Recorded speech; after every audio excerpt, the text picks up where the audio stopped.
sort of thing, I don't mind peeling one out to show you what this is about. Now, there are two types of armor making procedures. One is the kind that Laura have explained to you at the start about how she uses really firm fabrics to do really amazing things like that. Not fabrics, I mean materials to do things like that. But for me, in Singapore and in Japan, where I come from in cosplay, Goldie, the Gundam guy who makes huge Gundams in Japan, his Gundam is totally made out of this particular same idea. The only difference is his stuff are much more firmer. His foams are much thicker. So I'm just going to show you what this is about. This is what I call the vinyl overlay method. It is amazing and good to use for costumes who needs to be on stage to perform, to move, but look hard. Does that make sense? Yeah. Okay. I'm going to peel this out just to show you what this is all about.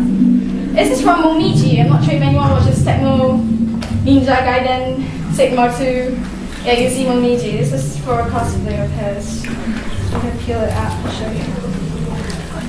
Also, like Julie said, with armour, there's sort of like two ways of doing it. You kind of make one that's either based much more for performance side, which is this is a really good technique, or ones where you're doing it more aimed for photo shoots, which is kind of a way to think about both when you're doing a costume anyway, whether you are using it as a big performance piece or you just want to have it for photo shoots, because then this is a good technique to do for performance. And then I'll talk about some ways of, I make mostly ones for photo shoots, so that's why I use much sturdier materials like that, which will look really naturalistic and really good in photos and look really good close up. So yeah, so there's sort of two ways of doing armour, and it's kind of good to think about it before you start, what the purpose of your costume is for. Yeah, that's really, really important. Because in Asia, the side of cosplay there, performances are huge. What it means to say is we really need to move and flatten them. You'd have to be on the ground, you have to roll on the ground. There's no way you can have like a prototype and then try to roll in it. Okay, this is the kind of foam I use. There's a place in between Angels and King's Cross. It's called Penton Vale Rubber. Yeah, people will know Penton Vale Rubber. It's basically on Pentonville Road. You can't miss it. It's right on this side, in the middle of the road, just after Nidal, London. If you look for this student hostel, Nidal, London, walk straight down that road for about 10 minutes and you'll see Pentonville Rubber. They specialize in huge pieces. It comes in like 2x1 meters, and it's about, I think, £16 for a 2x1. So I bought that £16 and I never finished using it. The thickness on this is about 2.5 millimeters. They have all kinds of thickness. For the Gundam guy, he uses 5 millimeters because he cut them up into little cubes and shapes and he pieces them together. So for me, when I make a full piece of armor, I just do this. And if I need to have little bumps, this is not completely sprayed through, it will eventually look like that when you piece little pieces of gradients along it. Just cut it out piece by piece, stick them on, and then you overlay it with this. And then behind of it, we just cut into shapes like that and just stitch. Not stitch, I mean like paste them down. It's just like secondary school, yay! Together. Armor is always fun. So like for this one, this is how it actually works. This was the front piece. This was the back piece. And this is the back piece here. Make sense? Yeah. And what I did to the back piece was, you must always remember for armor, you have to leave spaces where you can join them together. Yeah. Because my boyfriend, he loves to make armor. He will always just make them and look at them and go, this is gorgeous. And you can't wear them. Because he just never remembered to leave seam allowances for him to like rivet or stick them together and crap. So end up with Velcro, everything, stick and glue. It's just not going to work. So like this one, actually, I left a space here to stick the Velcro on, and you can easily wear it after you've done everything. Make sense? Yeah. For this particular method, this is what you need to get. This is the vinyl. I'm sorry about the noise. This is the vinyl that you can get. Surprise, surprise, it's sold in a fabric shop. These are the kind of colors that they come in. If you look at my laptop, they come in all different various types, heights, thicknesses, and colors and sizes. What they do is, this is about £6 per meter, and it's quite stretchy. You need it. You can take some fabrics, like vinyl samples from here, because it's really, really quite tight, and it's really quite tangy at the same time, a little bit of stretch. You need this because then when you lay it over here and you push it down, it forms the shape and it makes it look hard after spraying. When you do it, the first time you do it, it looks like a piece of cloth, but when you spray it, it comes out straight in you. You can't just wear it out, you have to spray it through. So this is just generally how the vinyl overlay method works. The only glue that my boyfriend and I have used through over years of making armor is just uhu. People go like, oh, what's uhu? This is the most amazing glue I've ever come across myself. We have used this glue to make a whole armor that, let me just show you. For example, I'm not sure if anyone can see pictures. This is how I did my gloves. You want to see it? It's the same vinyl overlay method. And the surprise thing is this. This particular piece of type of rubber will not take glues or much like scotch tapes or duct tapes. Duct tapes. People go, duct tapes are the strongest thing ever. I used it on this. It keeps coming off on me. When I was doing my karas. Anyone knows karas, the anime?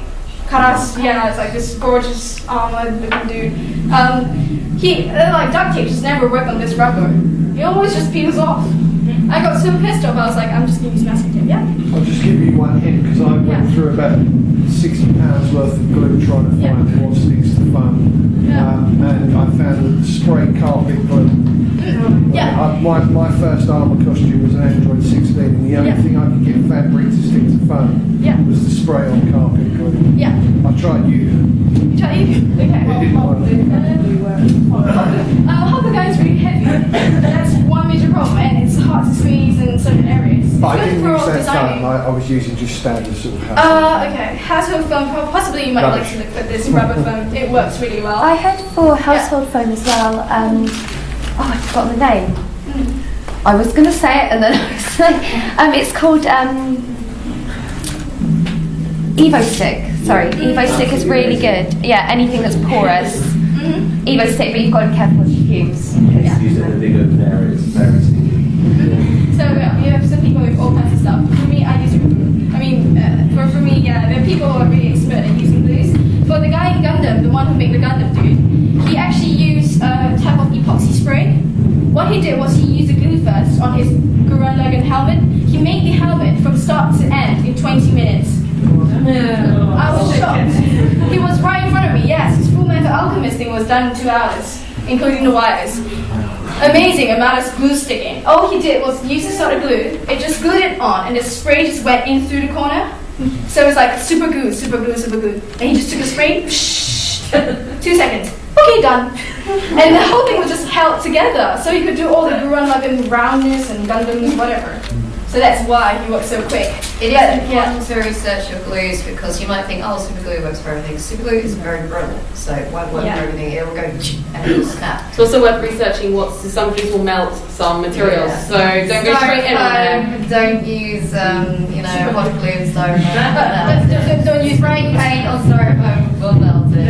It's just a matter of researching things. For this particular method, if you make a whole armor from it, just use this vinyl and uhu. I can assure you it works because I've done it myself. So I didn't need any other sort of glues because it's really hard to get sometimes supplies. As for this one, masking tape is the best thing that ever works on this type of rubber. It just sticks. I don't know why, but it does. And you can do all kinds of shapes with it because masking tape is easily available. I mean, it's just as simple as ever for anyone who wants to do armor. So I've done like a whole thing with the little fingers. All I did was cut patterns. For people who are really experienced with cloth, you have no problems with this method of doing an armor. Yeah, it's really good for anyone who has, like me, cloth background. And to proceed on to when after I wrapped it and sprayed it, this is how the glove looks like. Yeah, all just with this method. Simple as that. So then it became something really stiff and hard, like the helmet. Now this is what I do with the helmet part. We get this thing called hot card. Anyone comes across this? Easily available anywhere, really, at any shop that you can find. Or any scrap materials that you have, actually. And then you just have to glue the base of this onto this, once again with uhu. Yeah? It gets quite stiff. You can form bands and shapes to whatever you want. And it stays the way it is when you glue it in. Then you can stick the next age, so on and so forth. This is what Goldie used in his Gundam. He used a hot card behind every single single piece of foam he comes across. He sticks them really intricately and nicely with this little piece. Every single piece of square is being wrapped, and then he sticks them all together with the spray glue. So that's how he actually made his Gundam.